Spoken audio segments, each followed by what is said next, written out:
جی، تو سب احباب تشریف لے آئے ہیں۔ ہاں، تو ایسا کریں، یہ دروازہ بند کر دیں۔ وہ آپ خود جانتے ہیں کہ ذرا شور آتا ہے۔ بسم اللہ الرحمن الرحیم۔ امام احمد بن حنبل۔ آج میں ائمہ اربعہ اور ان کی فقہ کے سلسلہ محاضرات میں امام اہل سنت احمد بن حنبل کی سیرت اور سوانح اور ان کی فقہ پر گفتگو کر رہا ہوں۔ امام احمد بن حنبل اپنے زمانے کے لحاظ سے ائمہ اربعہ میں آخری امام ہے۔ امام احمد بن حنبل کا نقطہ نظر حدیث و سنت کے معاملے میں ہمارے ہاں زیادہ مقبول بھی ہوا، اور یہی ہیں کہ جن کو مسند احمد بن حنبل تصنیف کرنے کا اعزاز حاصل ہے۔ امام احمد بن حنبل کی تاریخ پیدائش اور تاریخ وفات دونوں میں کوئی اختلاف نہیں۔ بالعموم یہ ہوتا ہے کہ ہمارے ان اسلاف کی تاریخ پیدائش اور تاریخ وفات بہت سے اختلافات اور نزاع کا محل بن جاتی ہے۔ تاریخ وفات پر تو پھر بھی خیر گزری ہے، اس لیے کہ یہ جب دنیا سے رخصت ہوئے ہیں تو ایک زمانہ ان کو جانتا ہوتا ہے، لیکن تاریخ پیدائش کا معاملہ بالعموم نزاعات کا باعث بنتا ہے۔ یہ ائمہ اربعہ میں سے مستثنا ہستی ہیں کہ انہوں نے اپنی پیدائش کی تاریخ خود روایت کی ہے، اس وجہ سے کسی نزاع کا کوئی امکان باقی نہ رہا۔ امام احمد بن حنبل ربیع الاول 164 میں پیدا ہوئے اور 12 ربیع الاول 241 میں اس دنیا سے رخصت ہوئے۔ پیدا ہوئے تو ایک چھوٹے سے قصبے میں ایک چھوٹے سے قبیلے کے فرد تھے۔ دنیا سے رخصت ہوئے تو جو سب سے زیادہ محتاط روایت ہوئی ہے وہ یہ ہے کہ جنازے میں 8 لاکھ افراد شریک تھے۔ امام احمد کی ولادت بغداد میں ہوئی ہے، اور جیسا کہ اس زمانے کے بغداد میں ہوئی ہے کہ جب علم اور تفکر بغداد کے لیے اصل وجہ امتیاز بنے ہوئے تھے۔ تو میں عرض کر رہا تھا، امام احمد بن حنبل کی ولادت بغداد میں ہوئی، اور اس زمانے کے بغداد میں ہوئی ہے کہ جب علم اور تفکر بغداد کے لیے اصل وجہ امتیاز بنے ہوئے تھے۔ وہ صرف دارالحکومت ہی نہیں تھا، دارالعلم بھی تھا۔ بڑے بڑے مدرسہ فکر کے ائمہ سب بغداد میں موجود تھے۔ امام احمد کو یہ شرف بھی حاصل ہے کہ وہ عربی النسل ہیں۔ ان کے ماں اور باپ دونوں بنی شابان سے متعلق تھے۔ بنو شابان قبیلہ عدنان کی ایک شاخ ہے، اور اس لحاظ سے نزار بن معد بن عدنان کے ذریعے سے امام کا نسب رسول اللہ سے مل جاتا ہے۔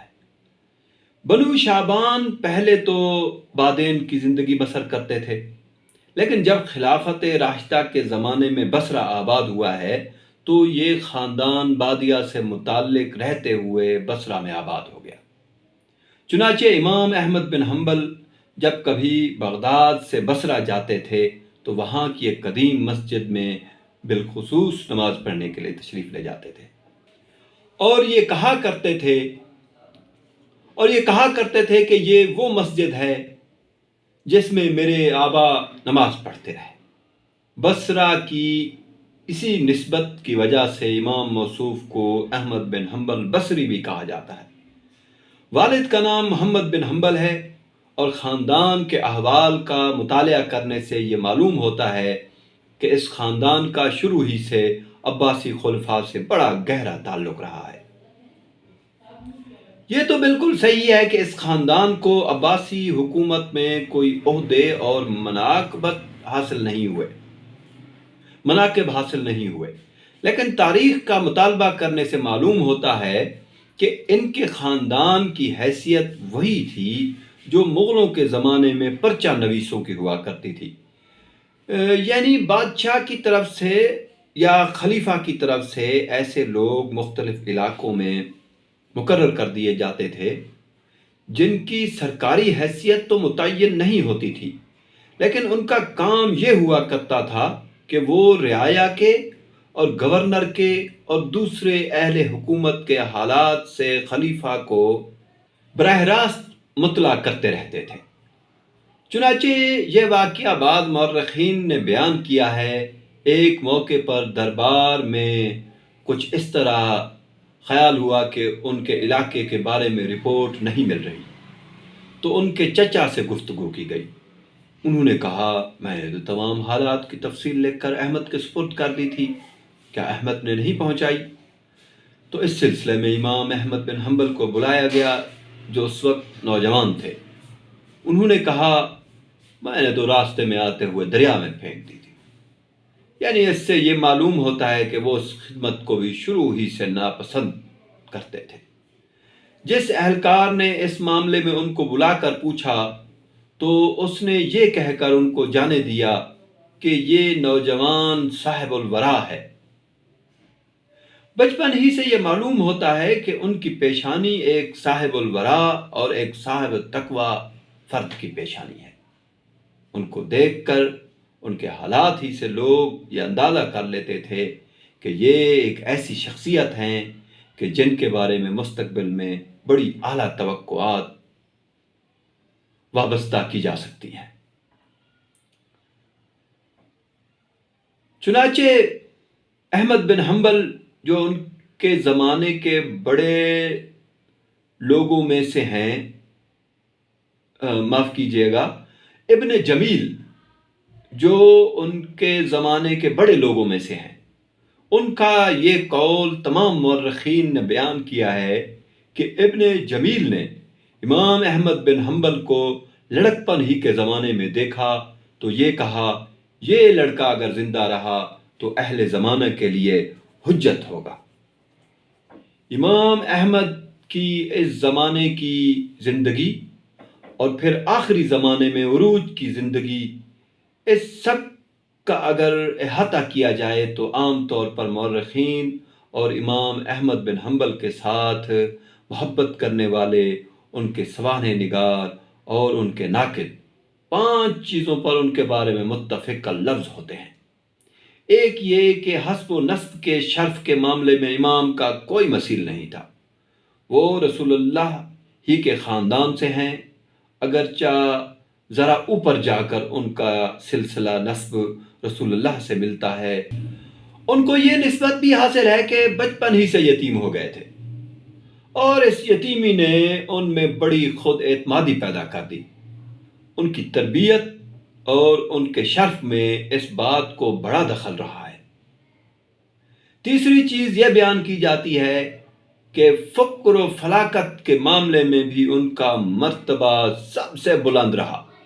جو زندگی بہرحال امام احمد بن حنبل نے بسر کی ہے وہ بہتوں کے لیے قابل رشک ہو سکتی ہے۔ ان کے پاس بہت معمولی جائیداد تھی جو والد کے ورثے میں ان کو ملی تھی، اور اس کے کرائے ہی پر وہ گزر بسر کرتے رہے ہیں۔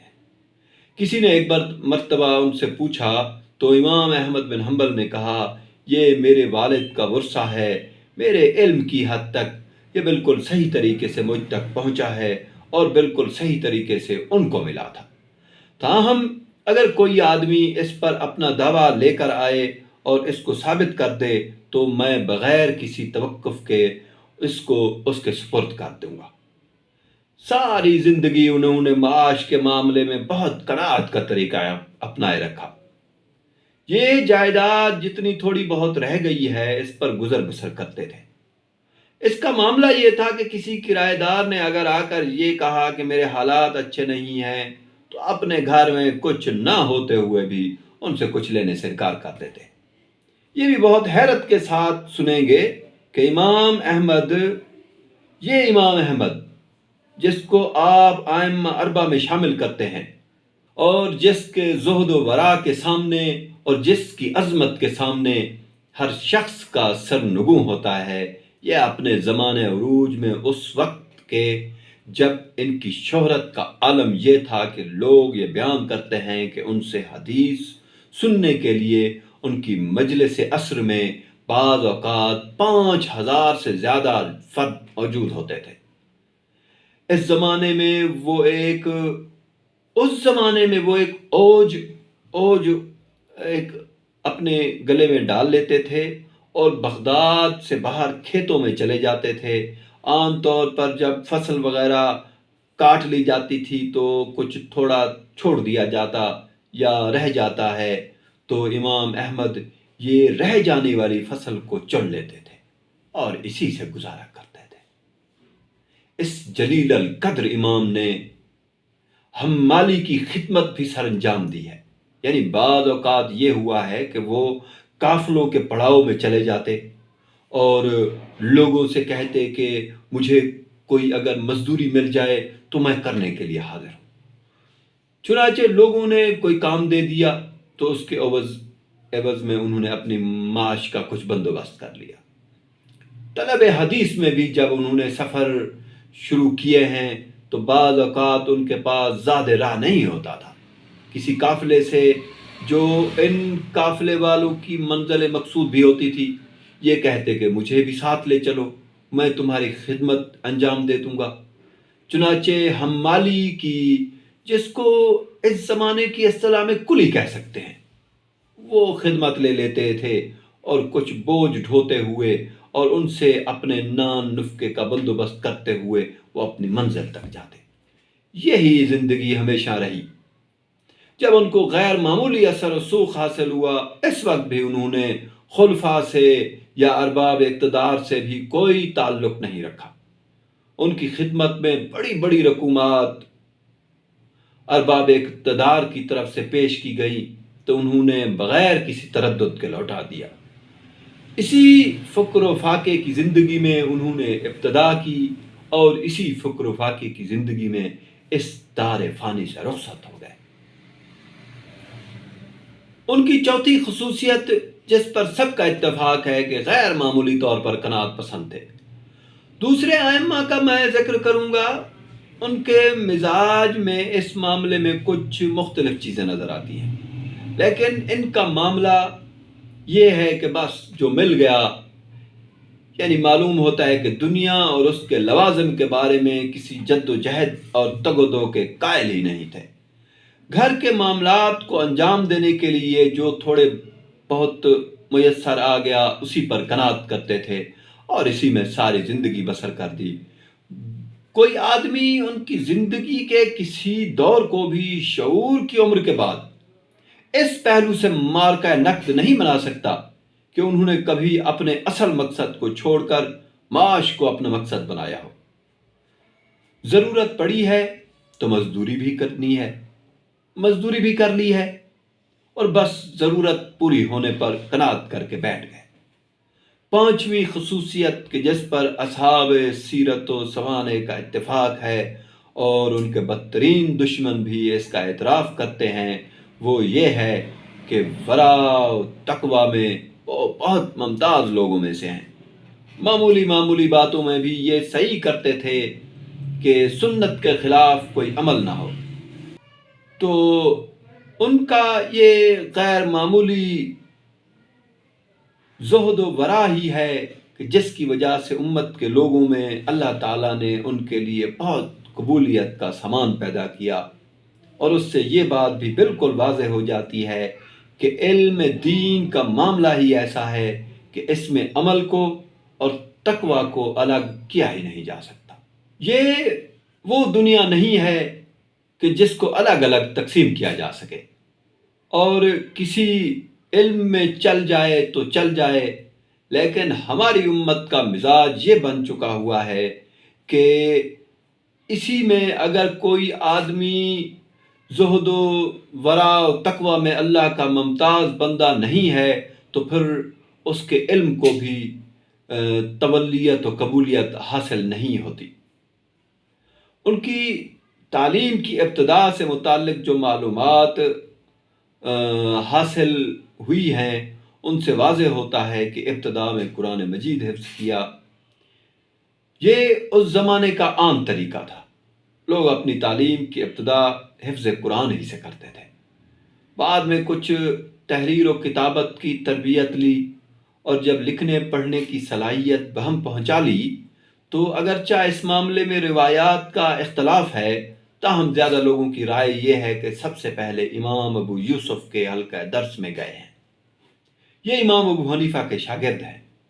خود امام احمد صاحب بیان کرتے ہیں کہ میں نے سب سے پہلے امام ابو یوسف سے درس حدیث لیا، ان کے حلقہ درس میں شامل ہوئے، ان سے استفادہ کیا۔ لیکن یہ معلوم ہوتا ہے کہ حنفی مکتبہ فکر کے اصول اور طرز تفاقوں پر طبیعت مطمئن نہیں ہوئی۔ چنانچہ بہت تھوڑا عرصہ بسر کرنے کے بعد وہ محدثین کے نقطہ نظر کی طرف متوجہ ہو گئے۔ اس کے بعد امام صاحب کی زندگی سفروں کی زندگی ہے۔ حدیث کے لیے عراق گئے، شام کا سفر کیا، حجاز مقدس میں حاضر ہوئے۔ یہ محض تاریخی روایات ہی نہیں ہیں ان کے بارے میں، بلکہ ان کی مسند کا جو حدیث کی سب سے بڑی کتاب ہے، جس میں کم و بیش 25,000 کے قریب احادیث مجمع کی ہیں، ان کا مطالعہ کرنے سے بھی معلوم ہوتا ہے کہ اس میں ہر جگہ کے لوگوں کی روایات موجود ہے۔ امام مالک کی موطا میں مثال کے طور پر ان کے اپنے قریبی علاقے کی روایات ہیں۔ وہ زیادہ تر اس مقصد کے لیے سفر نہیں کرتے تھے، لیکن امام احمد کا معاملہ یہ ہے کہ ساری زندگی سفر میں بیت گئی۔ اور اس سفر ہی کا ایک دلچسپ واقعہ یہ ہے، انہوں نے یہ ارادہ کیا کہ یہ امام عبد الرزاق بن حمام سے حدیث لیں گے۔ وہ اس زمانے میں صنعاء میں تھے، یمن کا ایک شہر جو اس زمانے میں بھی مشہور ہے۔ یحییٰ بن معین کو انہوں نے ساتھ لیا جو خود امام حدیث ہیں، اور اس طرح سفر کی مشقتیں برداشت کرتے ہوئے یمن جانے کا قصد کر لیا۔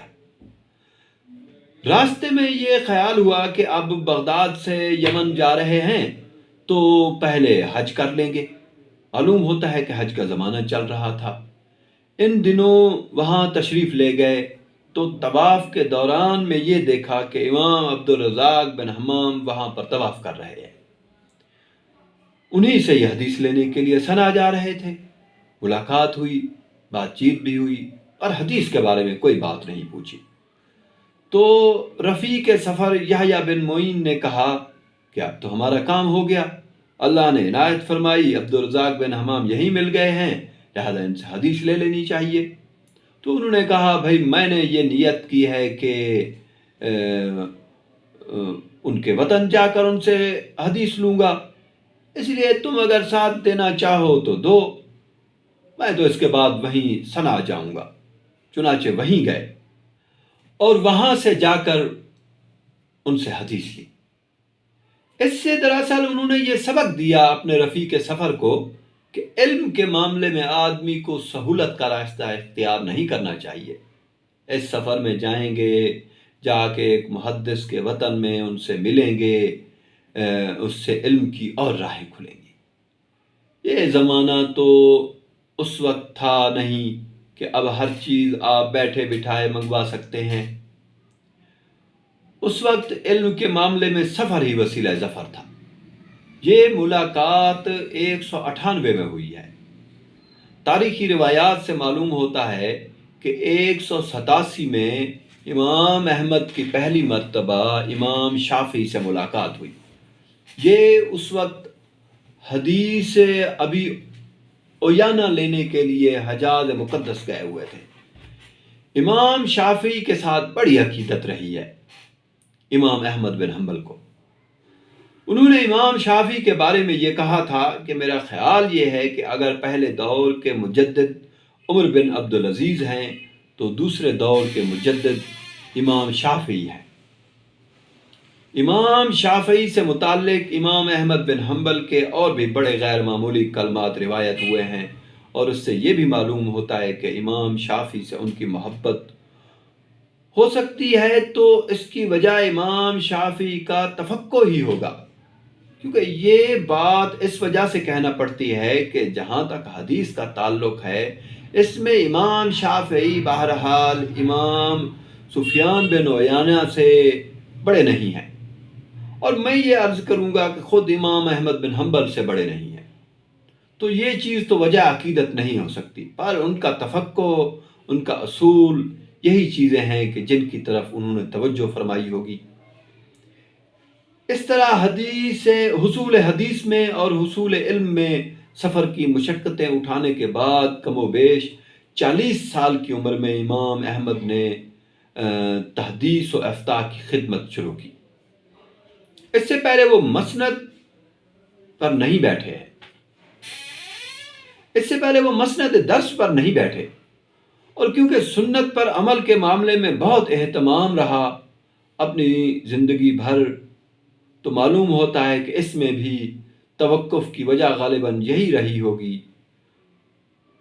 اس کا یہ مطلب نہیں کہ لوگوں کو کچھ دین کی بات بھی نہیں بتاتے تھے، ظاہر ہے کہ وہ ایک محدث تھے، حدیث ان کو معلوم ہوتی تھی، لوگوں کو سنا بھی دیتے تھے، کوئی گھر میں آتا تھا تو اس کی بھی خدمت کرتے تھے، کوئی اگر دین کی بات پوچھتا ہوگا تو اس کو بھی محروم نہیں کرتے ہوں گے، لیکن باقاعدہ حدیث و افتاء کا درس کا کام 40 سال کی عمر میں ہی شروع کیا، اور جب شروع کیا تو اس وقت وہ اس فن میں اس مرتبے پر پہنچ چکے ہوئے تھے کہ میں نے ابھی یہ عرض کیا تھا کہ 5,000 لوگ درس میں ہوتے تھے۔ اس پر تعجب نہیں ہونا چاہیے، دراصل جس زمانے میں حدیث کی تدوین کا کام ہو رہا تھا تو لوگوں میں اس علم کی طرف غیر معمولی توجہ، قرآن مجید تو معلوم ہی تھا۔ آج اگر ہم کوئی حدیث پانا چاہیں تو بہت ساری کتابیں لے کر حاصل کر سکتے ہیں، اگر اس زمانے میں تو معاملہ یہ تھا کہ اشخاص ہی تھے جن کی طرف حدیث کے لیے رجوع کیا جاتا تھا، کتابیں اس طرح وجود میں نہیں آئی تھی تو بہت کم تھی۔ اب اگر ایک شخص کے بارے میں معلوم ہو لوگوں کو کہ اس نے اپنی ساری زندگی اسی کام میں لگا دی ہے، 40 سال تک وہ اسی کے لیے سرگرداں رہا ہو، اور اس وقت وہ اتنا زیادہ ذخیرہ اکٹھا کر کے مسند پر بیٹھا ہے، تو اندازہ کیا جا سکتا ہے کہ اس صورت میں ان کی طرف رجوع کی کیا کیفیت ہو سکتی ہے۔ اور اس کی انہوں نے 2 مجلسیں قائم کی ہوئی تھی، ایک گھر میں، ایک مسجد میں۔ گھر کی مجلس کے معاملے میں عام طور پر اپنے بیٹوں کو حدیث پڑھایا کرتے تھے، اور خاص شاگردوں کو بھی حاضری کی اجازت تھی، یہ گویا خواص کی مجلس تھی، اور مجلس میں ہر طرح کے لوگ آ جایا کرتے تھے اور وہ ان کو تعلیم دے دیتے تھے۔ یہ بھی معلوم ہوتا ہے کہ دونوں مجلسیں عصر کے وقت ہوا کرتی تھی، باقی وقت امام احمد اپنی معاش کی جد و جہد میں، علم کے مزید حصول میں اور دوسری ذمہ داریوں کو انجام دینے میں بسر کرتے تھے۔ امام احمد بن حنبل کی طبیعت اور افتاد طبع کے بارے میں بھی یہ خاص بات ہے کہ دوسرے ائمہ سے کچھ بہت مختلف مزاج پایا ہے، نہایت سنجیدہ طبیعت تھی، یعنی کسی بھی معاملے میں کوئی ادنا درجے میں بھی سنجیدگی سے ہٹی ہوئی گفتگو نہیں کرتے تھے۔ دوسرے تینوں ائمہ جیسا کہ میں پہلے ہی عرض کر چکا ہوں کہ کبھی کبھی شگفتہ مزاج اور مزاح سے کام فرما لیا کرتے تھے، لیکن امام احمد پر سنجیدگی ختم تھی، مجلس میں غیر معمولی وقار ہوتا، جب بیٹھتے تو ہر شخص قرآن و سنت کو ان سے حاصل کرنے کے لیے بس متوجہ رہتا۔ یہ بیان کیا جاتا ہے کہ ایک ذی القدر عالم کی مجلس میں کہیں جا کے پیچھے بیٹھ گئے، ان کی طبیعت تھوڑی شگفتہ تھی، وہ کچھ مزاح کرتے رہتے تھے، کسی نے توجہ دلائی کہ احمد آئے ہوئے ہیں تو وہ گھبرا گئے اور بولے کہ احمد آئے ہیں تو تم لوگوں نے مجھے بتایا کیوں نہیں؟ یعنی ان کی موجودگی میں یہ چیز موضوع نہیں تھی۔ یہ بالکل اس طرح کا معاملہ ہے کہ جیسے حضرت عثمان رضی اللہ تعالی عنہ کے بارے میں رسول اللہ فرمایا کرتے تھے کہ ہمیں تو عثمان کی حیا سے حیا آتی ہے۔ روایت کے زمن میں بھی بہت محتاط لوگوں میں سے تھے، حافظے کا معاملہ یہ تھا کہ بہت حدیثیں یاد تھیں، جتنا ذخیرہ ان کے پاس تھا سب حافظے میں موجود تھا، لیکن کبھی زبانی روایت نہیں کرتے تھے، ہمیشہ کتاب سے دیکھ کر روایت کرتے تھے۔ جب کوئی آدمی حدیث سننے کے لیے آتا تھا تو کتاب سے روایت کرتے، اس پر یہ کہتے کہ بہرحال حافظہ کبھی خطا بھی کر سکتا ہے۔ چنانچہ امام صاحب نے بڑا اصرار کیا ہوا ہے اس بات پر کہ روایت ذہن میں بھی ہونی چاہیے اور کتاب میں درج بھی ہونی چاہیے۔ کتاب میں درج کرتے وقت اگر بعض مواقع پر سند کو حذف کر دیتے تھے، اس لیے کہ سندوں ہی کی تلاش و تحقیق میں تو انہوں نے اپنی زندگی بسر کی ہوئی تھی، ان کے لیے سندیں وہ چیز نہیں تھیں جو ہمارے لیے ہیں کہ ہم کتاب میں پڑھتے ہیں۔ ان کا معاملہ تو یہ تھا کہ وہ آدمی آدمی سے ملے ہوئے تھے، تو یہ چیزیں جب اس طرح آدمی کے فکر و عمل کا حصہ بن جاتی تو اس کے حافظے میں بھی موجود ہوتی ہیں، تاہم ہمیشہ کتاب ہی سے روایت کرتے تھے۔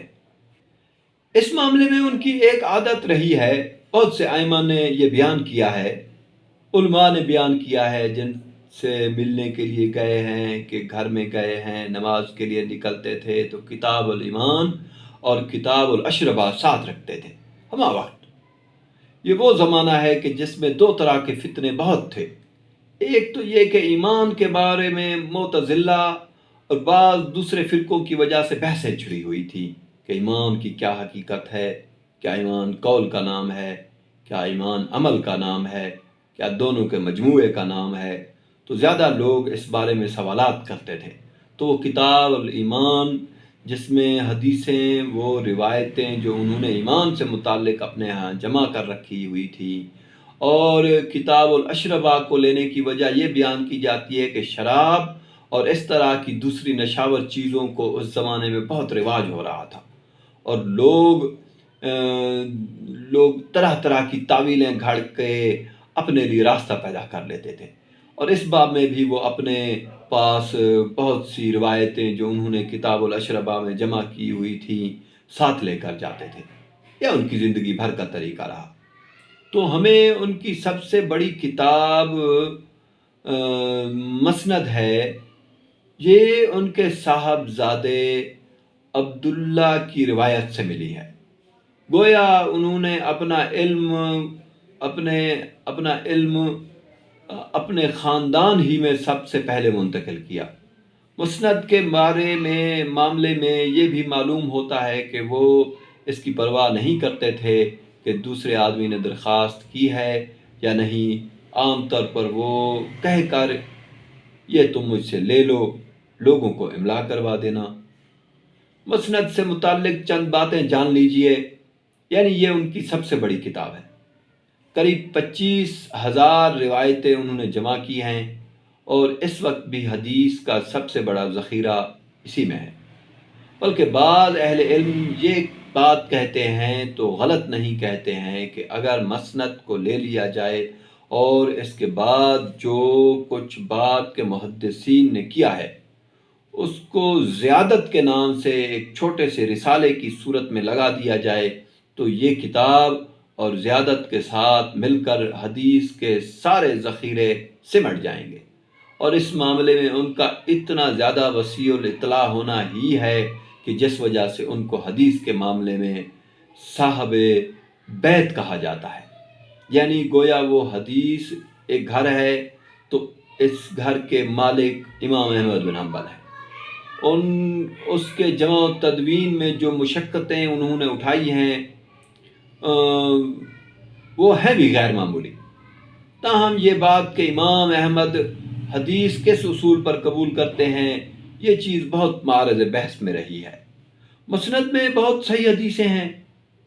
صحیح حدیثیں مراد وہ معیار جو صحیح کے لیے ہمارے محدثین نے بعد میں تیار کیا، یعنی راوی عادل ہو، ضابط ہو، سند میں اتصال ہو، تو یہ ان شرائط پر پوری اترنے والی روایتیں بھی مسند احمد میں بہت زیادہ ہیں۔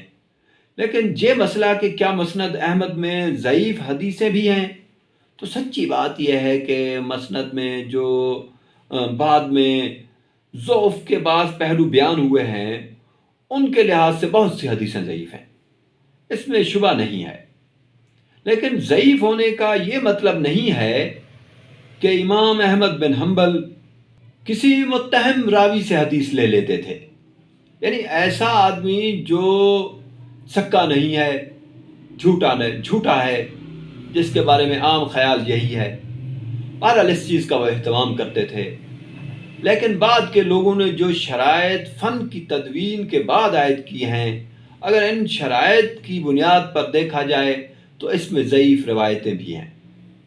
اسی طریقے سے یہ بحث بھی علماء میں پیدا ہوئی ہے کہ اسے موضوع روایتیں بھی ہیں، تو بعض لوگوں کا خیال یہ ہے کہ ایسی روایتیں بھی مسند احمد میں ہیں، لیکن زیادہ اہل علم یہ کہتے ہیں کہ موضوع روایت مسند احمد میں کوئی دوسری موجود نہیں ہے۔ مسند احمد کے زمانے میں عام طور پر محدثین کا طریقہ وہی تھا، امام احمد کے ہاں اس میں کچھ ترقی تو ہوئی، جو امام مالک نے طریقہ اختیار کیا ہوا تھا، یعنی میرا اطمینان ہے میں یہ روایت لے رہا ہوں۔ وہ بحثیں جو بعد میں فنی نوعیت کی بخاری و مسلم کے زمانے تک آ کے پیدا ہو گئی تھی، ان کا زیادہ اس وقت خیال نہیں رکھا جاتا تھا، اور غالباً یہی وجہ ہے اس طرح کی روایات کے موجود ہونے کی۔ بہرحال وہ مسند احمد حدیث کا سب سے بڑا ذخیرہ ہے، اور اس کی ایک خصوصیت یہ بھی ہے کہ امام نے فقہی ابواب کے طریقے پر ترتیب نہیں دیا۔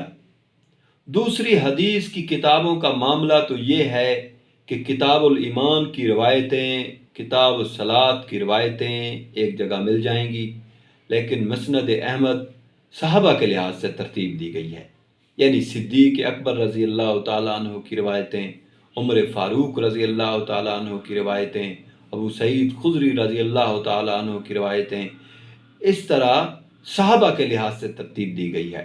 چنانچہ اس سے استفادے کے لحاظ سے لوگوں کو مشکلیں پیش آتی رہی ہے، زیادہ تر لوگوں نے اس کو حفظ کیا، تبھی وہ اس سے صحیح معنوں میں اس زمانے کے لحاظ سے استفادہ کر سکے۔ اب خیر، ہمارے زمانے میں بعض اہل علم نے مسند احمد کو فقہی ابواب کے لحاظ سے ترتیب دے دی ہے، اور اس لحاظ سے وہ تباہ بھی ہو گئی ہے، اور جو الفاظ حدیث کی معجم ترتیب دی گئی ہے وہ بھی بہت حد تک رہنمائی کر دیتی ہے کہ آدمی اس سے حدیث تلاش کر لے۔ اس سے پہلے یہ مشکل موجود تھی اور ہمیشہ سے رہی۔ تو حدیث و سنت کا سب سے بڑا ذخیرہ مرتب کرنے کا شرف اس جلیل القدر امام کو حاصل ہے۔ اس باب میں خاص طور پر میں مسند احمد کے متعلق ایک جلیل القدر عالم کی رائے کو بیان کرنا چاہتا ہوں، سن لیجئے۔ ابن جوزی ہیں، یہ لکھتے ہیں کہ مجھ سے بعض اصحاب حدیث نے دریافت کیا کہ مسند احمد میں کچھ ایسی حدیثیں بھی ہیں جو صحیح نہیں ہیں۔ میں نے کہا ہاں ہیں۔ یہ بات ان لوگوں پر گراں گزری جو مذہب حنبلی سے نسبت رکھتے ہیں۔ میں نے ان لوگوں کی حرکت کو اس بات کو محمول کیا ہے کہ یہ گروہ عوام ہے، ان کی باتیں شائستہ اتفاق نہیں۔ اسی اثنا میں ان لوگوں نے فتوے لکھے، ان میں اہل خراسان کی ایک جماعت بھی تھی جس میں ابو العلا ہمدانی خاص طور پر قابل ذکر ہیں۔ انہوں نے اس بات کو برا مانا اور اس چیز کی تردید کی۔ میں ان کی اس حرکت پر بہت متعجب و حیران ہوا، اور میں نے اپنے دل میں کہا کہ کتنی حیرت و افسوس کا مقام ہے کہ جو لوگ اہل علم میں شمار ہوتے ہیں وہی عامیوں کی سی باتیں بھی کرتے ہیں، اور یہ بات صرف اس لیے ہے کہ ان لوگوں نے حدیث کا نام تو سن لیا ہے لیکن صحیح اور سقیم کی پرکھ نہیں رکھتے۔ جو کوئی ایسی بات کہتا ہے جو میں نے کہی تو اسے امام احمد پر طعن قرار دیتے ہیں، حالانکہ حقیقت امر یہ نہیں ہے۔ بلا شبہ امام احمد کی مرویات میں مشہور، جید اور ربی ہر طرح کی حدیث شامل ہے۔ چنانچہ خود انہوں نے اپنی روایت کی ہوئی بہت سی حدیثیں رد کر دی اور کبھی پھر ان کا نام تک نہیں لیا، نہ کبھی انہوں نے اپنی اپنے مذہب کی بنیاد بنایا؟ کیا وہ حدیث مجہول ہونے کے قائل نہیں تھے؟ اور جس شخص نے کتاب العلل دیکھی ہے اسے ایسی بہت سی حدیثیں نظر آئیں گی جو گو ان کی مسند میں ہیں، لیکن انہوں نے ان پر طعن کیا ہے۔ ابن جوزی جلیل القدر اہل علم میں سے ہیں، اس فن میں ان کا بڑا درجہ ہے۔ انہوں نے اپنی یہ تقریر یہاں ختم کیا ہے کہ اس زمانے میں اس بات نے مجھے بہت زیادہ دکھ میں مبتلا کر دیا ہے کہ علماء اپنی کوتاہی علم کے باعث گروہ عوام کی صورت اختیار کر چکے ہیں، اور جب کوئی موضوع حدیث ان کے سامنے لائی جاتی ہے تو کہتے ہیں واہ یہ تو صحیح روایت ہے، اور سچی بات یہ ہے کہ ان کی پست ہمتی پر رونا آتا ہے۔ ولا حول ولا قوت الا باللہ۔ یہ ایک شجاع عالم کا مسند احمد پر تبصرہ ہے۔ اس سے یہ اندازہ کیا جا سکتا ہے کہ خود محدثین کے معیار پر بھی بہت سی ضعیف روایتیں مسند احمد میں موجود ہیں، لیکن مسند احمد کی جلالت، قدر و افتلاء جس کا میں ابھی ذکر کروں گا، اس میں ان کی ثابت قدمی اور پھر حدیث کی جو خدمت انہوں نے انجام دی ہے، اس کا اثر، یہ سب چیزیں ہیں جن کی وجہ سے مسند کے بارے میں ایک علمی بات کہنے پر ابن جوزی جیسے بڑے عالم کو بھی باطن کرنا پڑا کہ لوگ عقیدت مندی کی وجہ سے اس طرح کی باتیں نہیں سنتے ہیں۔ میں یہ سمجھتا ہوں کہ یہی تبصرہ فن حدیث کی روح سے بہت کافی ہے مسند کے مقام کو جاننے کے لیے۔ خلاصہ کلام یہ ہے کہ اس میں اعلیٰ درجے کی چیزیں بھی ہیں، ردی بھی ہیں، ایسی روایتیں بھی ہیں کہ جو روایت فن حدیث کی روح سے قدر درجے ضعیف قرار پاتی ہیں، لیکن ایک عظیم ذخیرے کی وجہ سے اس کا بڑا مقام ہے۔ یہ جو تبصرہ میں نے ابھی امام مالک صاحب کے لیے کیا ہے، یہ محدثین ہی کے اصولوں کے مطابق کیا ہے، میرا اپنا نقطہ نظر کیا ہے یہ بات کا مسئلہ ہے۔ امام احمد بن حنبل کی خدمت حدیث کے ساتھ جس معاملے میں ان کو غیر معمولی شہرت بخشی وہ خلق قرآن کا مسئلہ ہے۔ خلق قرآن کے مسئلے کی تاریخ یہ ہے کہ سب سے پہلے جاد بن درہم کے بارے میں یہ کہا جاتا ہے کہ اس نے یہ بات کہی کہ قرآن مخلوق ہے۔ یہی وہ صاحب ہیں کہ جن کو غالباً بنو امیہ کے ایک گورنر تھے خالد بن عبداللہ الکسری نے حرم کے باہر قتل کروا دیا تھا۔ اس کے بعد بھی معتزلہ میں سے بعض لوگ یہ بات کہتے رہے، چنانچہ ایک دوسرے معتزلی اسی جرم میں قتل کروا دیے گئے۔ تاہم اس وقت تک یہ بس ایک مدرسہ فکر تھا، اس سے زیادہ اس کی کوئی حیثیت نہیں تھی۔ عمرو بن عبید اور واصل بھی اس کے بانیوں میں سے ہیں۔ بہرحال یہ مامون الرشید ہے کہ جس کے زمانے میں یہ مدرسہ فکر ویران گلیوں سے نکل کر خود خلیفہ کے دربار میں پہنچ گیا۔ اس کی بہت سی وجوہ بیان کی جاتی ہیں، بعض لوگ اس کی کچھ سیاسی وجوہ بھی بیان کرتے ہیں، لیکن یہ واقعہ ہے کہ مورخین کی تمام تصریحات کو اگر اکٹھا کیا جائے تو یہ واضح ہوتا ہے کہ اس کی وجہ اس کے سوائے اور کچھ نہیں ہوئی کہ ابو الحذیل جو امام معتزلہ ہے، یہ مامون کا استاد تھا ابو الحذیل، اور مامون پر اپنے استاد کا غیر معمولی اثر رہا۔ بعض حلقے یہ بھی بیان کرتے ہیں کہ کسی مناظرے میں جب بعض مسیحیوں نے کہا کہ مسلمانوں تم حضرت مسیح کو کیا مانتے ہو، تو انہوں نے کہا کہ کلمۃ من اللہ قرآن میں بیان ہوا ہے، تو انہوں نے کہا کیا وہ مخلوق نہیں تھے؟ کہا مخلوق تھے۔ انہوں نے کہا جب کلمۃ من اللہ مخلوق ہے تو کلام اللہ کیوں مخلوق نہیں ہے؟ اس مناظرے سے بتایا جاتا ہے کہ بہت عج ہوا، چنانچہ معتزلہ نے اس کے بعد یہ موقف اختیار کر لیا کہ قرآن مخلوق ہے، اور یہی نقطہ نظر مامون کے دل و دماغ پر بھی بہت غیر معمولی طور پر اثر انداز ہوا۔ مامون نے اس نقطہ نظر کو اختیار کر لینے کے بعد احمد بن ابی داؤد کے زمانے میں جو مامون کے ہاں مسند وزارت پر فائز رہا ہے اس کو لوگوں سے منوانا چاہا۔ احمد بن ابو داؤد معروف معتزلی ہے، اور یہ واقعہ ہے کہ معتزلہ میں سے یہی شخص ہے کہ جس نے حکومت کے اثر رسوخ سے ایک نقطہ نظر کو منوانے کی طرح ڈالی، اور اس کے نتیجے میں امام احمد بن حنبل جیسے صاحب ورا شخص کو تہذیب کا شکار ہونا پڑا، اور معتزلہ کو بھی ان کی اس روش نے غیر معمولی طور پر نقصان پہنچایا۔ احمد بن ابی داؤد پہلے مظلوم تھا، پھر ظالم بن گیا۔ احمد بن ابی داؤد نے یہ کیوں کیا، اس کے بارے میں دو نقطہ ہائے نظر ہیں۔ ایک تو یہ کہ وہ اس کو دین کا تقاضا سمجھتے تھے۔ جب ان کو اثر رسوخ حاصل ہوا تو انہوں نے اس تقاضے کو پورا کرنے کے لیے جو وسائل میسر آئے وہ کام میں لائے۔ دوسرا نقطہ نظر یہ ہے کہ اس شدت کے ساتھ اس کو فقہا و محدثین پر نافذ کرنے کی وجہ ان کے انہی دو آدمیوں کا قتل بنی۔ قتل ایک ایسی چیز ہے کہ اگر اس کی بنا بالخصوص سیاست یا مذہب میں بڑھ جائے تو پھر یہ فتنہ ہی کا باعث بنتی ہے۔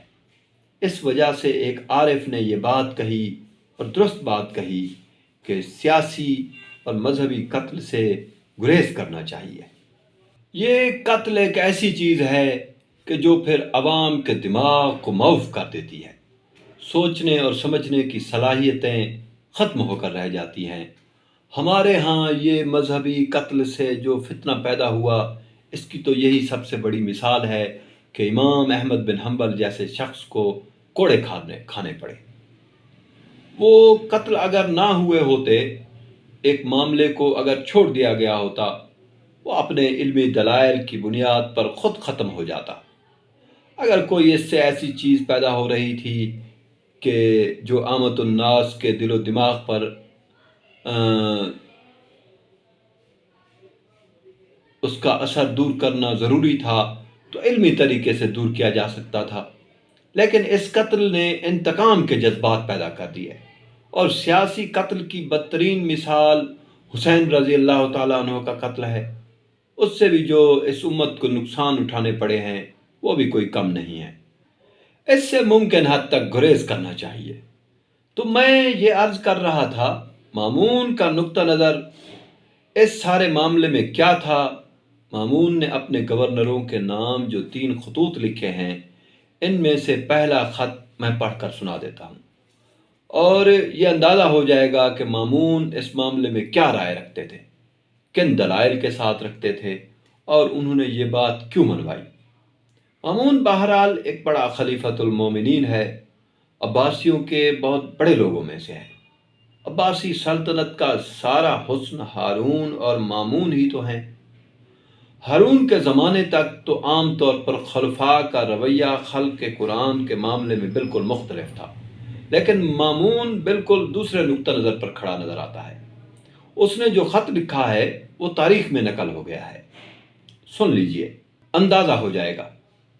یہ خط انہوں نے بغداد کے نائب حاکم اسحاق بن ابراہیم کو لکھا ہے کہ یہ ایک شاہی فرمان ہے۔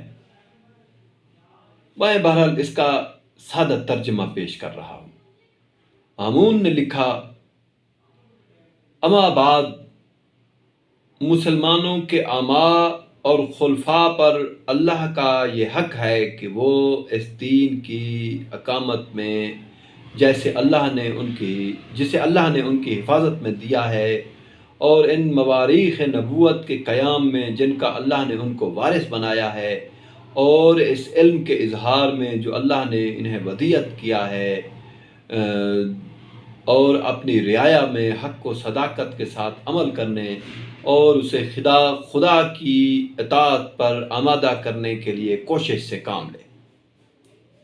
امیر المومنین خدائے بزرگ و برتر سے اپنے فرائض کی بجاوری اور انجام دہی میں اس کی رحمت اور توفیق اور عزم سلیم کا طلبگار ہے۔ امیر المومنین کے علم میں یہ بات آئی ہے کہ رعیت کا ایک بہت بڑا گروہ جو فکر و نظر اور دانش و بینش سے محروم ہے، جس کے پاس نہ استدلال ہے، نہ ہدایت، نہ علم کا نور ہے، نہ برہان۔ وہ جمعیت ایسے لوگوں پر مشتمل ہے جو اہل جہالت ہیں، کور چشم ہیں، حقیقت دین اور توحید و ایمان سے ناواقف ہیں، خدا کی کھلی ہوئی نشانیوں سے بے خبر اور اس کے واضح راستے سے لا علم ہیں۔ وہ اللہ کا اس کی قدر کے مطابق اندازہ کرنے سے اور اس کی کن معرفت سے قاصر ہیں۔ اپنی بے عقلی، کوتاہ فہمی اور اچھی طرح تفکر اور تذکر نہ کر سکنے کی وجہ سے وہ اللہ اور اس کی مخلوق میں فرق نہیں کر سکتے۔ اس وجہ سے انہوں نے اللہ اور اس کے نازل کیے ہوئے قرآن کو برابر کا سمجھ لیا ہے۔ ان لوگوں نے اس بات پر ایکا و اتفاق کر کے یہ دعویٰ کیا ہے کہ قرآن قدیم ہے، اول ہے، نہ اللہ نے اسے پیدا کیا ہے، نہ اس کی اختراع کی ہے، نہ اسے عالم وجود میں لایا ہے، حالانکہ اللہ عز و جل اپنی اس کتاب میں جو دل کے روگ کی شفا ہے اور مومنین کے لیے رحمت اور راہ ہدایت ہے، فرماتا ہے انا جعلناہ قرآنا عربیا لعلکم تعقلون، ہم نے اس کو بنایا ہے قرآن عربی تاکہ تم سمجھ سکو۔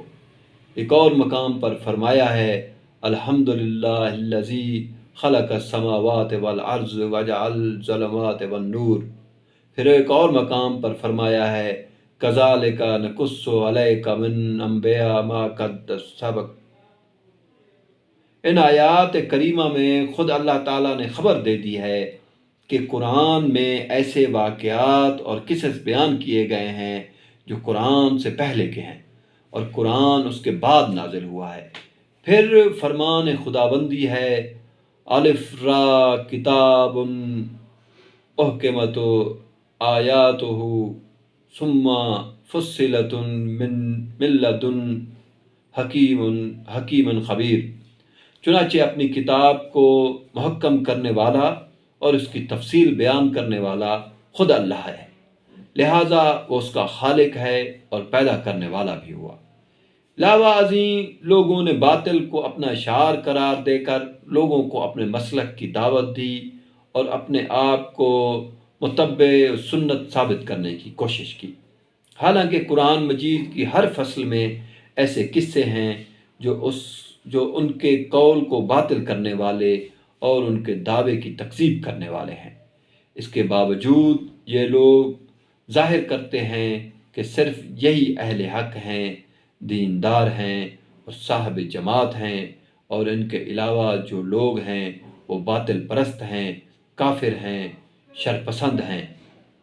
ایک عرصہ دراز سے یہ لوگوں کو اس طرح ورغلاتے رہے یہاں تک کہ جوہلا ان کے فریب میں آ گئے، اور وہ لوگ بھی جو اہل کذب و دروغ ہیں، غیر اللہ کے سامنے سر خم تسلیم کرنے والے اور دین الہی کے سوا دوسرے اصولوں کے ماننے والے ہیں، ان کے ہم آہنگ اور ہم عقیدہ اس لیے بن گئے ہیں کہ اس طرح اس گروہ میں ان کا اعزاز اور وقار بڑھ جائے گا اور ریاست اور عدالت پر ان کا اثر قائم ہو جائے گا۔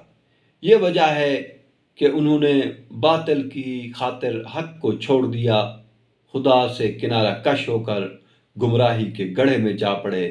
ان کے ظاہری تزکیہ تورع کی وجہ سے ان کی شہادت کو لوگوں نے مان لیا اور ان ذریعے سے احکام الہی نافذ ہونے لگے، حالانکہ نہ ان کا ایمان درست ہے، نہ نسب ٹھیک ہے، نہ دیانت قابل اعتماد ہے، ان کی نیت فاسد ہے، ان کا یقین مجروح ہے، ان کا مقصد و منشا اور غرض و غایت صرف یہ ہے کہ فریب کاری سے فتنہ و فساد برپا کر دیا جائے۔ انہوں نے اپنے رب پر افتراء پردازی کی ہے، حالانکہ قرآن مجید میں ان سے عہد واسق لیا گیا ہے کہ اللہ کے معاملے میں صرف حق پر قائم رہیں گے، لیکن انہوں نے اس تعلیم کو مٹا دیا۔ ان لوگوں نے توحید اور ایمان میں قطع و برید کر دی ہے۔ یہ جاہل اور جھوٹے ہیں۔ شیطان ان کی زبان سے بول رہا ہے۔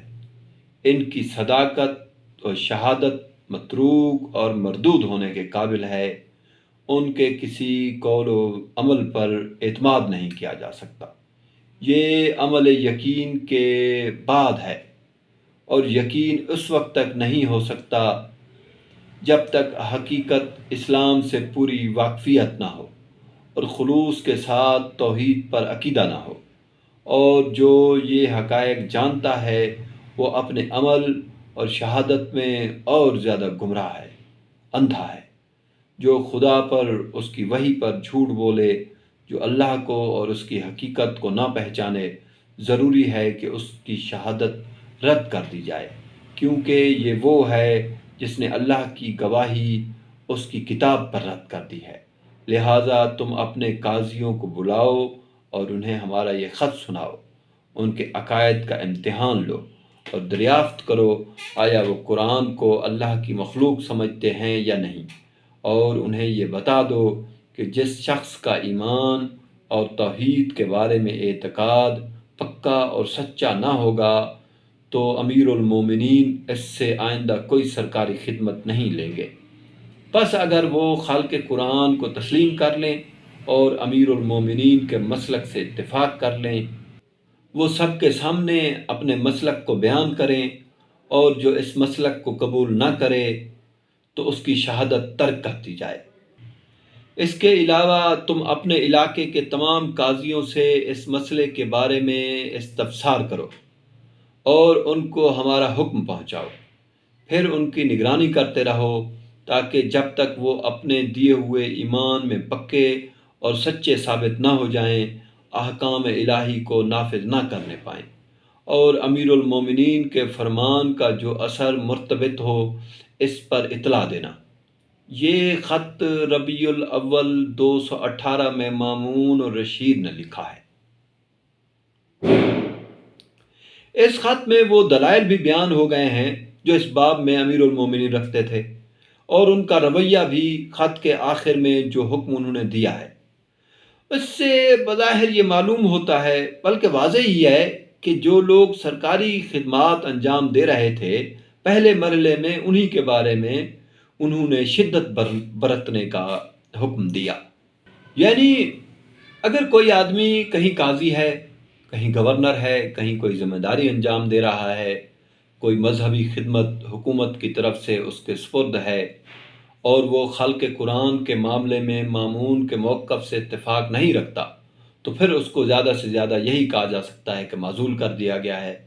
لیکن بعد کے دونوں خطوط کا مطالعہ کرنے سے اور حالات کا مطالعہ کرنے سے معلوم ہوتا ہے کہ ان کے موقف میں شدت آتی چلی گئی، یہاں تک کہ پھر انہوں نے تمام لوگوں سے اسی نوعیت کا استفسار کرنا شروع کر دیا۔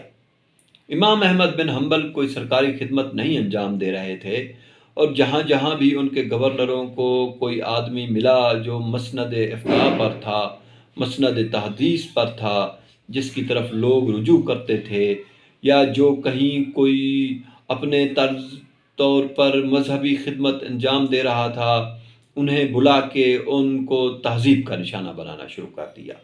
اپنے باقی 2 خطوط میں انہوں نے صاف لکھ دیا کہ اس طرح کے لوگوں میں سے جو آدمی کہیں خلق قرآن کا قائل نظر نہ آئے اس کو لشکر میں بھیج دو، وہاں اس کی طبیعت درست کی جائے، اور وہ اس کے باوجود بھی نہ مانے تو پھر اسے بغداد روانہ کر دو۔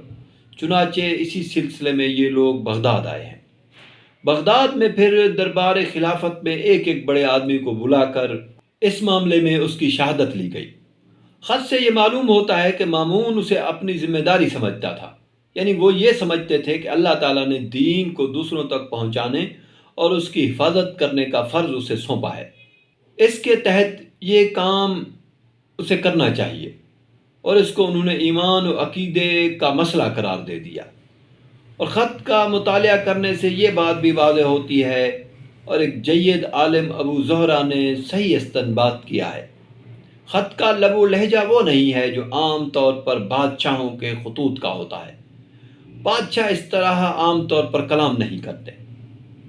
یہ صاف واضح ہوتا ہے کہ خط بھی احمد بن ابو داؤد کے ہی لکھے ہوئے ہیں جو مامون کی طرف سے بھیجے گئے، بلکہ ان خطوط کے لب و لہجے ہی سے بعض لوگوں نے یہ دعویٰ کر دیا ہے کہ مامون کی اجازت کے بغیر ہی یہ خط بھیج دیے گئے ہیں، لیکن یہ واقعہ ہے کہ بعد کے تاریخی حالات اس نقطہ نظر کی تائید کرتے نظر نہیں آتے۔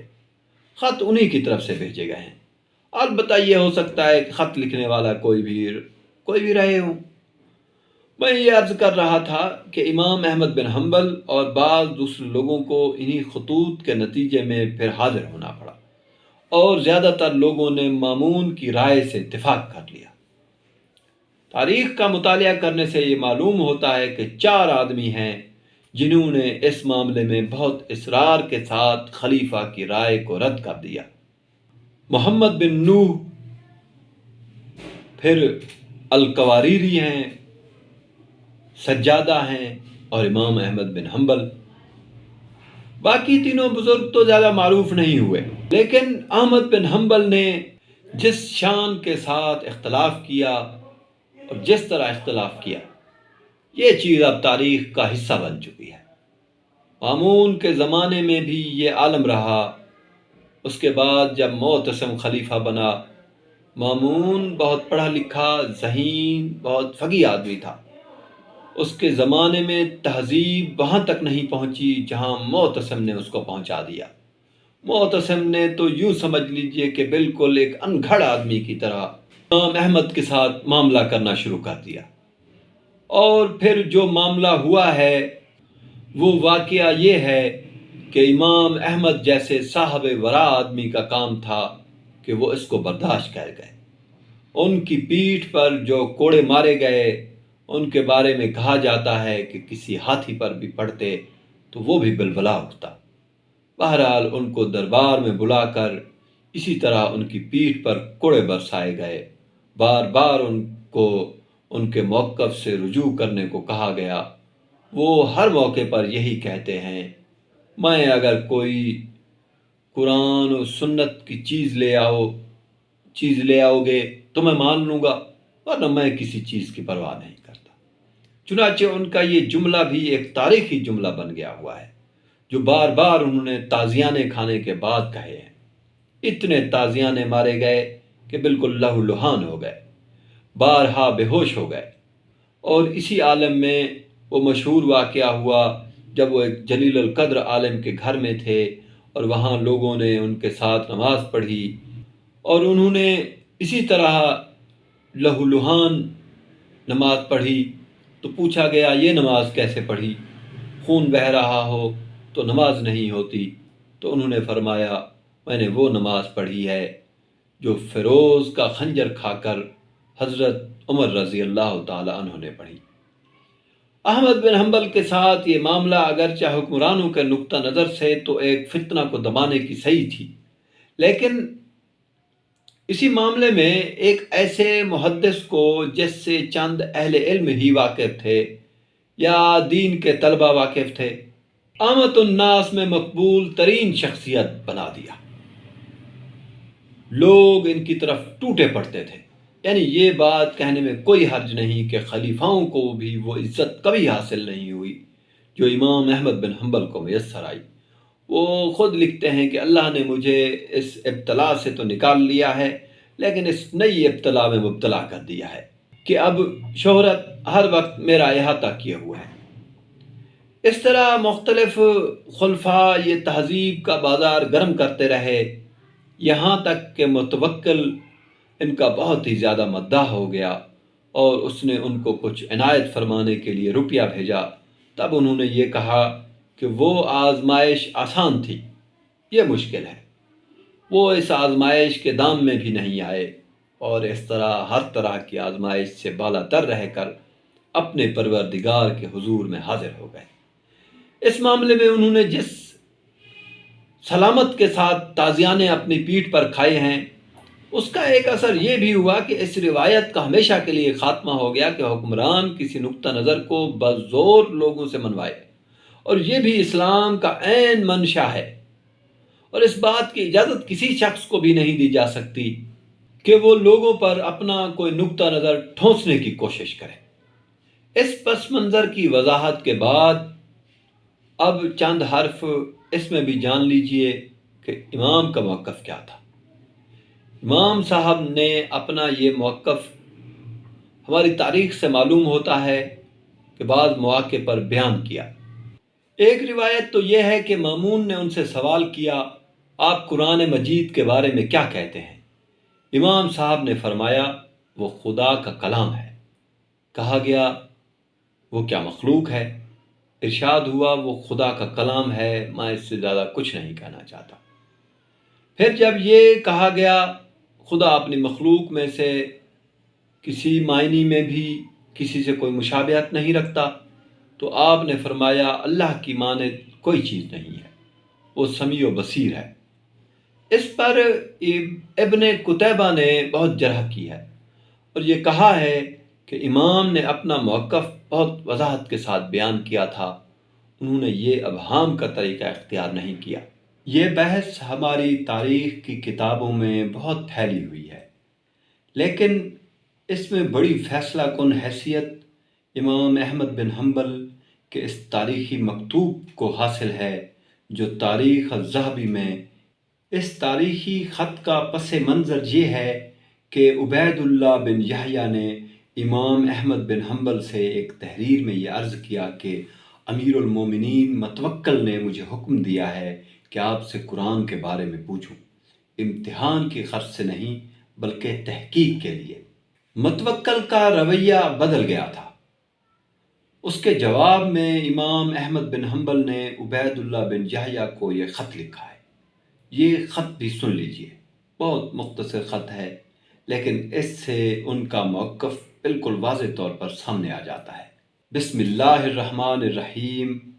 ابو الحسن، اللہ تمہارے امور میں تمہارا انجام بخیر کرے۔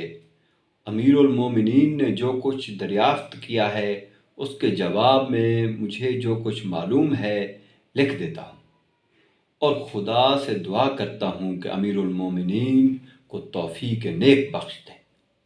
لوگ باطل پر غور و خوض کرنے کے عادی ہو گئے تھے، ان میں اختلاف شدید پھوٹ پڑا تھا، یہاں تک کہ خلافت امیر المومنین کے ہاتھ آئی، اور خدا نے امیر المومنین کے ذریعے بدعتوں کو دور کیا اور لوگوں پر یہ بات منکشف کر دی کہ وہ کیسی تنگنائیوں میں پھنسے ہوئے تھے۔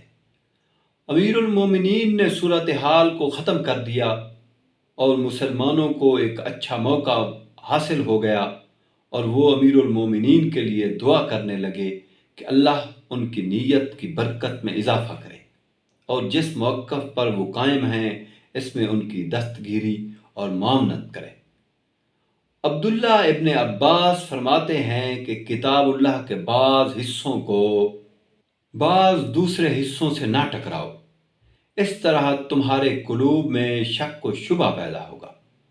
اور عبداللہ ابن عمرو سے مروی ہے کہ ایک جماعت رسول اللہ صلی اللہ علیہ وسلم کے دروازے پر بیٹھی تھی، ان میں سے ایک نے کہا، کیا خدا نے ایسا نہیں کہا؟ تو دوسرے نے کہا، کیا خدا نے ایسا نہیں کہا؟ یہ بات رسول اللہ کے گوش مبارک تک پہنچی، آپ باہر تشریف لائے اور سخت غصے کی حالت میں فرمایا، کیا تم اس بات پر مامور کیے گئے ہو کتاب اللہ کے بعض حصوں کو بعض حصوں سے خامخواہ ٹکراؤ؟ اس طرح کی باتیں کر کے تم سے پہلے کی امتیں بھی گمراہ ہوئیں۔ اس چیز پر غور کرو جس کا تمہیں حکم دیا گیا ہے اور اسی پر عمل کرو، اور ان چیزوں پر غور کرو جس سے تمہیں روکا گیا ہے کہ تم اس سے باز رہو۔ ابن طاؤس نے اپنے بیٹے سے جب ان سے ایک بدعتی بات کر رہا تھا فرمایا، اے بیٹے، اپنی انگلیاں کانوں میں دے لو یہاں تک کہ اس بدعتی کی آواز تیرے کان میں نہ آئے۔ پھر فرمایا زیادہ شدت کے ساتھ اور زیادہ شدت کے ساتھ۔ اللہ تعالیٰ فرماتا ہے، یاد رکھو خلق اور امر صرف خدا ہی کے لیے ہے، اس میں خدا نے پہلے خلق کی خبر دی، پھر امر کا ذکر فرمایا، گویا امر خلق سے الگ کوئی اور چیز ہے۔ نیز اللہ تعالیٰ فرماتا ہے، خدائے رحمان وہ ہے جس نے قرآن سکھایا، انسان کو پیدا کیا اور اسے بیان کی تعلیم دی۔ گویا خدا اس طرح اس بات کی خبر دیتا ہے کہ قرآن اس کے علم کا ایک حصہ ہے۔ اسی طرح دوسری متعدد آیات ہیں جن سے یہ ثابت ہوتا ہے کہ قرآن علم خداوندی میں سے ہے۔ اس کے علاوہ اسلاف میں سے متعدد بزرگوں سے مروی ہے کہ وہ فرمایا کرتے تھے، قرآن خدا کا کلام ہے، غیر مخلوق ہے، یہی میرا مسلک ہے، میں کلامی نہیں ہوں، اور نہ ایسے مسائل میں علم کلام کو کوئی اہمیت دیتا ہوں۔ میری نظر میں اہمیت جو کچھ ہے وہ صرف اسی کی جو کلام اللہ میں وارد ہو یا حدیث رسول میں اور آثار صحابہ و تابعین میں وارد ہو۔ اس کے علاوہ جو کچھ ہے وہ غیر محمود ہے۔ یہ امام احمد بن حنبل کا اپنا خط ہے، اور اس میں انہوں نے اپنا موقف بالکل واضح طور پر بیان کر دیا۔ اس خط کا خلاصہ اگر کیجئے تو دو باتیں کہتے ہیں، یہ کہ قرآن غیر مخلوق ہے واضح طور پر، اور ظاہر بات ہے اسی بنیاد پر کہتے ہیں کلام اللہ کی صفت ہے، اور اللہ تعالیٰ کی کسی صفت کو اس کی مخلوق قرار نہیں دیا جا سکتا، اور اس پر اصرار کرتے ہیں کہ یہ وہ بات ہے کہ جو میں اس بنیاد پر کہتا ہوں کہ یہی صحیح عقیدہ ہے، اور سلف اسی عقیدے پر رہے۔ بہرحال جو موقف انہوں نے اپنایا، اس موقف کی صحت اور غلطی جیسا کہ میں عرض کر رہا ہوں، قطع نظر یہ روایت ڈال دی کہ حکمران کسی بات کو اس طریقے سے منوانے کا طریقہ اختیار نہ کرے، اور دنیا کی علمی تاریخ میں یہ بات واضح کر دی کہ مسلمان اس شان کے لوگ ہیں کہ ان کے ائمہ اور ان کے اکابر اگر کسی نقطہ نظر کو صحیح سمجھتے ہیں تو اس کے لیے وہ اپنی جان دے سکتے ہیں، لیکن اس میں ادنیٰ درجے میں بھی کوئی ترمیم کرنے کے لیے تیار نہیں۔ دنیا کی علمی تاریخ میں جو بڑی بڑی قربانیاں دی گئی ہیں، ان میں سے ایک بڑی قربانی امام احمد بن حنبل کی قربانی ہے۔ سکرات کے زہر پینے سے لے کر احمد بن حنبل تک یہ تاریخ بار بار دہرائی گئی ہے، اور اس میں امام احمد بن حنبل نے بھی شاندار اضافہ کیا ہے۔ عقائد کے باب میں امام احمد بن حنبل کی آراء مختصر طور پر جان لیجئے۔ ایمان کی مشہور بحث میں ان کا نقطہ نظر یہ تھا کہ ایمان قول بھی ہے اور اس پر عمل بھی ہے، ایمان بڑھتا بھی ہے، گھٹتا بھی ہے۔ یہی مسلک امام بخاری کا ہے، اور یہی بعد میں زیادہ تر محدثین کا مسلک ہوا۔ کبیرہ گناہوں کے بارے میں ان کی رائے یہ ہے کہ اس پر خلوص سے نہر نہیں ہوگا، اور اللہ تعالیٰ کے معاملہ سپرد ہے، وہ چاہے تو معاف کرتے، چاہے تو سزا دے دے۔ البتہ نماز اگر کوئی آدمی نہیں پڑھتا تو اس کو وہ کافر کہتے ہیں۔ یہ استثناء انہوں نے گناہوں میں کیا ہے۔ اور اس زمانے کا مشہور کلامی مسئلہ کہ کیا اللہ کو دیکھا جا سکتا ہے، اس کے بارے میں ان کی رائے یہ تھی کہ دنیا میں تو یہ امکان نہیں ہے، آخرت میں البتہ اللہ تعالیٰ کے دیدار سے اہل ایمان مشرف ہوں گے۔ ان کی فقہ جن اصولوں پر مبنی ہے بہت سادہ طریقے سے جان لیجئے، اس میں بھی کوئی زیادہ بحث کی ضرورت نہیں ہے۔ سب سے پہلی چیز ان کے ہاں نصوص ہے، قرآن و سنت دونوں کو وہ نصوص کہتے ہیں۔ کوئی بات اس سے مل جائے تو پھر اس کے بعد وہ کسی چیز پر غور کے لیے تیار نہیں ہوتے۔ سنت اور قرآن کے باہمی تعلق کے بارے میں ان کی رائے یہ ہے کہ سنت قرآن مجید کی تفسیر کرتی ہے، لیکن اس میں ان کا موقف ہم سے اس لحاظ سے مختلف ہے کہ وہ جب کوئی چیز سنت میں، حدیث میں اور اس میں خبر واحد، خبر مشہور کوئی تخصیص نہیں کرتے۔ اس میں ان کا موقف ہم سے اس لحاظ سے مختلف ہے کہ وہ جب کوئی چیز سنت میں، حدیث میں اور اس میں خبر واحد، خبر مشہور کوئی تخصیص نہیں کرتے کسی بھی حدیث میں۔ ان کو کوئی چیز مل جائے تو وہ کہتے ہیں پیغمبر ہی کا کام تھا کہ وہ یہ بتائے کہ قرآن و سنت کا منشا کیا ہے۔ چنانچہ اس معاملے میں وہ ظاہر ہے قرآن کو چھوڑ دیتے تھے اور یہ کہہ کر چھوڑ دیتے تھے کہ یہی قرآن کا منشا اور یہی قرآن کا اصول ہے۔ یعنی وہ اصول کے لحاظ سے وہ بڑے اسرار کے ساتھ یہ کہتے ہیں کہ قرآن مجید کے کسی مفہوم میں سنت کوئی تغیر و تبدل نہیں کر سکتی، وہ اس کی وضاحت کرتی ہے۔ لیکن وہ موقع جس میں بظاہر یہ لگتا ہے کہ تغیر و تبدل ہوا ہے، اس میں وہ تغیر و تبدل نہیں ہوا، اس کی کوئی دلیل نہیں دیتے، لیکن اس بات پر اصرار کرتے ہیں کہ تغیر و تبدل اس کو نہیں مانا جا سکتا۔ یہی قرآن کا منشا ہے جس کو سنت نے واضح کر دیا ہے۔ اس کے بعد ان کی دوسری اصل یہ ہے کہ جہاں قرآن و سنت میں کوئی چیز نہیں ملے گی وہاں صحابہ کے فتاویٰ لیے جائیں گے، اور یہ بات بھی وہ بڑے اصرار سے کہتے ہیں کہ صحابہ کا اگر فتویٰ مل گیا ہے تو پھر اس میں کوئی نئی رائے نہیں قائم کرنی چاہیے۔ وہ اللہ کے پیغمبر سے واقف تھے، دین سے واقف تھے، ان کی تربیت ہوئی تھی، وہ یہ جانتے تھے کہ یہ کیا چیز ہے۔ ظاہر ہے اگر وہ کوئی چیز کہہ رہے ہیں تو انہوں نے حضور ہی سے سنی ہوگی، اور اگر ان کا کوئی فہم و اجتہاد بھی ہے تو وہ ہم سے بہتر تھے۔ اس معاملے میں وہ مرسل اور ضعیف حدیث سے بھی حجت لے آتے ہیں، یعنی ان کے ہاں حدیث کے معاملے میں یہ ہے کہ اگر کوئی چیز ان کے پاس موجود نہیں ہے اور حدیث ضعیف یا مرسل بھی مل گئی ہے تو بہرحال وہ اس کو دین میں اہمیت دیں گے اور اس کی بنیاد پر فتویٰ دیں گے۔ قیاس کو امام احمد مانتے ہیں، لیکن ظاہر ہے کہ ان تمام چیزوں کے تابع رکھ کر مانتے ہیں، اور قیاس صریح کو مانتے ہیں۔ یعنی قیاس صریح کا مطلب یہ ہے کہ بالکل واضح طور پر یہ معلوم ہو کہ یہ چیز اس کے مماثل ہے۔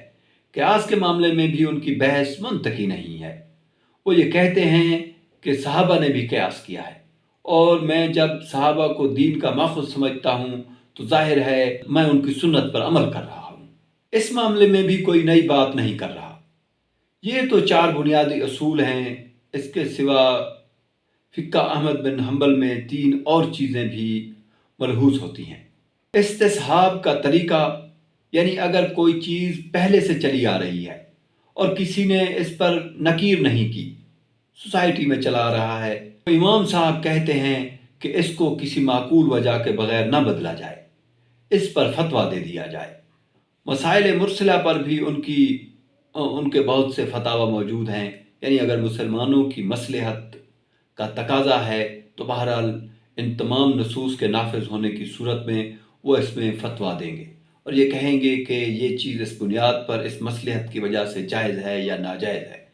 اسی طرح ان کے بہت سے فتاوی سد ذرائع پر مبنی ہیں، یعنی اگر دین میں کسی مطلوب چیز کو حاصل کرنے کا ذریعہ کوئی چیز بن سکتی ہے تو اس کو بھی وہ واجب یا مستحب قرار دے دیں گے، اور اگر کوئی چیز کسی حرام چیز کو روکنے کا ذریعہ بنتی ہے تو اس کو بھی وہ اس کی اہمیت کے لحاظ سے حرام یا ناپسندیدہ یا جائز یا ناجائز قرار دے دیں گے۔ یہ چیز بھی ان کے ہاں ملتی ہے۔ اجماع کو وہ حجت مانتے ہیں، لیکن اجماع سے ان کی مراد وہی ہے جو صحابہ کرام نے جو دین ہم کو پہنچایا ہے، وہ جو اجماع ہم کو ملا ہے وہ بہرحال حجت ہے۔ اجماع کے بارے میں جو بعد کے لوگوں کے موقف اور اس کی تصریحات ہیں یہ امام صاحب کے ہاں نہیں ہیں۔ اس طرح کے لوگوں نے جب اجماع دعویٰ کیا ہے تو انہوں نے کہا ہے جس نے اجماع کا دعویٰ کیا وہ جھوٹا ہے، یعنی وہ ضروریات دین کی حد تک محدود کرتے ہیں، جیسے قرآن ہے، نماز ہے، یہ جتنی چیزیں ان کے بارے میں بھی وہ صحابہ ہی کے عمل سے استدلال کرتے اور خلفائے راشدین کے عمل سے کہ انہوں نے بھی مصلحت پر فتوے دیے ہیں، انہوں نے بھی ماضی کی سنتوں کو قائم رکھا ہے، انہوں نے بھی ذرائع کی بنیاد پر فتاویٰ دیے ہیں، اور اس کی بہت سی مثالیں بھی پیش کرتے ہیں۔ امام احمد بن حنبل اور ان کی فقہ کا یہ مختصر تعارف ہے۔ اقول قولی ھذا استغفر اللہ العظیم